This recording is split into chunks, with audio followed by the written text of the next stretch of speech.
Yo, what is up guys, Chillfeed here, back bringing you another Borderlands 3 video. I can finally say that I've put enough time into all 4 Vault Hunters to make what in my opinion are the best builds and the only builds you really need for the endgame. Starting today with Amara. I know that there have been a lot of build videos out already, and I'm not saying that all of the other builds are bad. Some of them are really good and some of them not so good in my opinion, but I hope that I can convince you that Amara might be the most powerful Vault Hunter with this build by showing you highlights of me playing the Slaughter Shaft rounds. And I don't want to spoil too much of the game because there are still people out there that haven't come far enough in the story for boss fights. There's one minor spoiler and some gameplay of a certain boss fight I wanted to show off, but nothing too crazy. I will include the Mayhem mods on every one of these videos because you can't really take build videos serious without showing the mods. You can make any character build look good when you get plus 50% normal bullet damage and plus 50% damage for SMGs or whatever you're using. I will go over the build in detail and explain what skills are absolutely necessary for this to work, some that you can exchange with others depending on what you prefer, and some others that you shouldn't worry about. If you enjoy this video, found it at least a little helpful, or even completely agree with me, make sure to leave a like and maybe even subscribe and follow me on Twitter at ChillFeedGaming if you don't want to miss out on future build videos and more Borderlands 3 content. Okay, let's jump right into the video. I'm pretty excited about this one. So, as you might have been able to see in the gameplay during the intro already, this build focuses on face grasping everyone, every time, everywhere, and I'm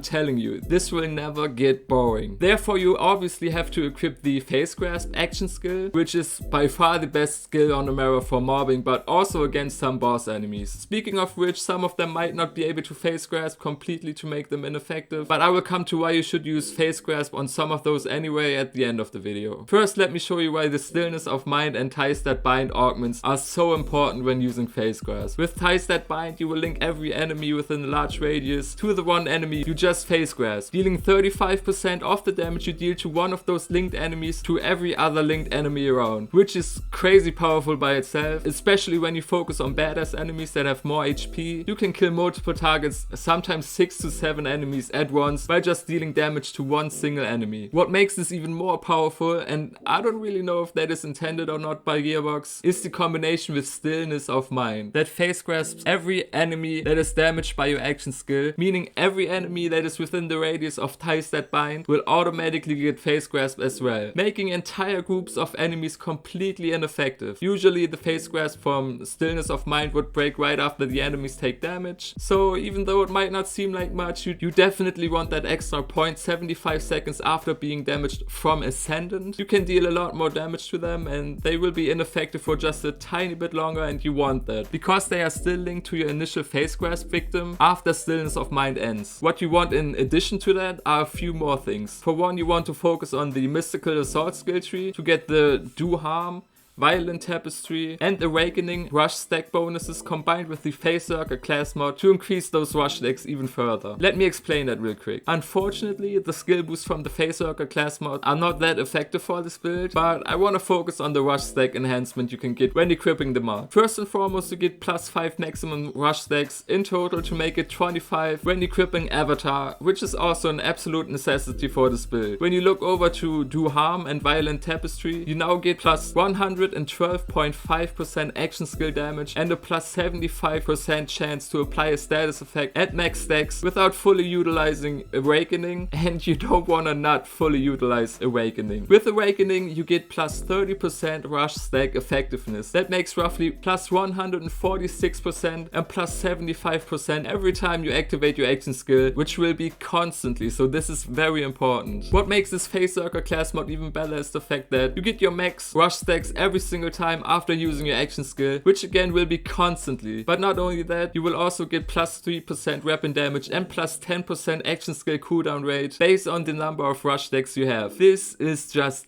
insane, meaning you activate your action skill and consume all of the rush stacks you had before, increasing your action skill damage, weapon damage, status effect chance and cooldown rate already, but then you will automatically get the maximum rush stacks back and can pop another face grasp right away with the crucial Avatar skill as your capstone to constantly have all your rush stacks up while locking your enemies at place. What Avatar does exactly is it allows you to use your action skill twice before you have to wait for it to cooldown, and the cooldown is not long with the increase increase from the Phasezerker class mod. Additionally, you get half of your rush stacks back when your action skill kills an enemy, but you get all rush stacks back anyway with the Phasezerker class mod. You could even increase the cooldown rate further with Restless, but I found that most of the time you don't really need that. But I also got about plus 10% cooldown rate for my Guardian ring, so if you don't already have that bonus, you might want to put some points into Restless to get an increased cooldown rate for plus 25%. I instead opted for another rush stack bonus from Alacrity because I'm using the Crossroad and Cutsman SMG a lot for this build, and they can have a pretty long reload time sometimes, which was quite annoying. But some good alternatives are the Brainstormer, the Nighthawking worked also surprisingly well with this build sometimes. The Hellwalker was also great, so you might not have the same problem with reloading as I did and can go for Restless instead, but I highly suggest a Shock Crossroad or any other elemental crossroad, and the Cutsman, maybe even an elemental Lyuda for some bosses, but the Cutsman works fine for that in most cases. The reason why I suggest at least a Shock Crossroad is because you get plus 50% elemental damage for any shock weapons from Tempest, which also is just insane, but the plus 30% for any other element is still great. The skill Anima works great combined with the increased chance to apply status effects from your rush stacks, and also with Wildfire, where you can get a 32% chance to spread your status effects to enemies nearby, which you don't really need to make this build effective, but you want to get far enough in this tree to unlock Ties That Bind, so I chose this to help me do that. You don't want to use Infusion for that because it seems to work in a way where it would override the elemental damage you would get with your weapon with the elemental damage you get when using your action skill, which is in almost any way worse than the elemental damage you have on your weapon. The next few skills greatly increase your damage while your enemies are phase grass, which again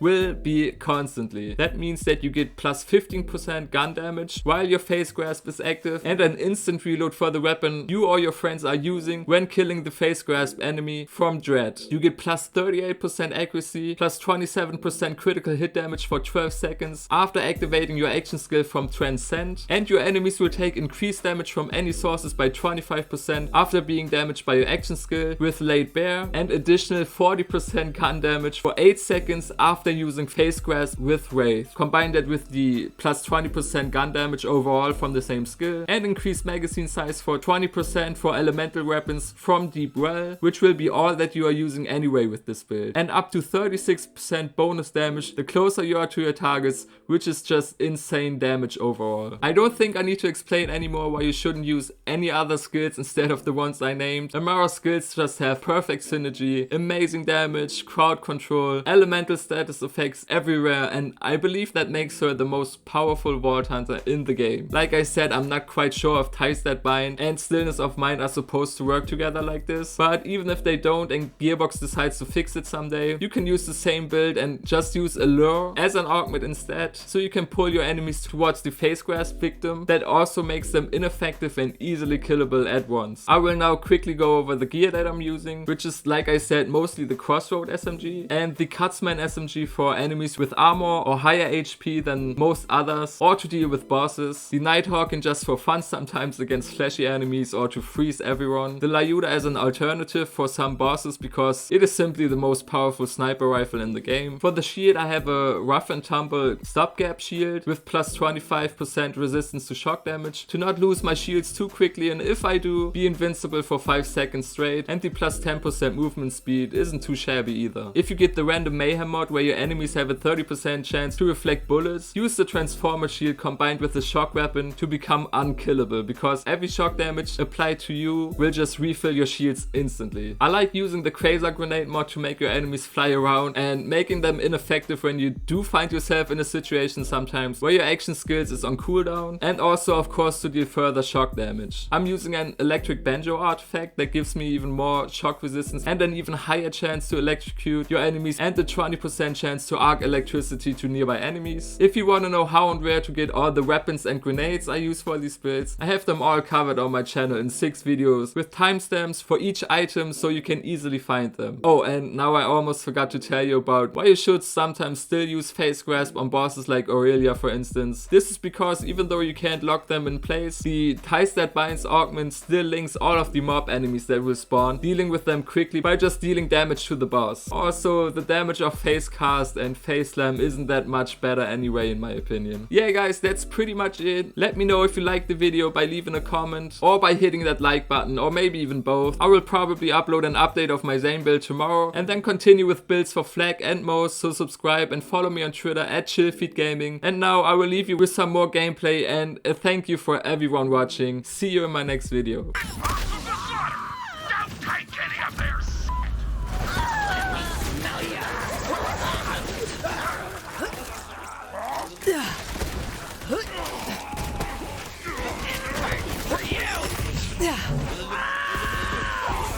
Anyone record that? I'll be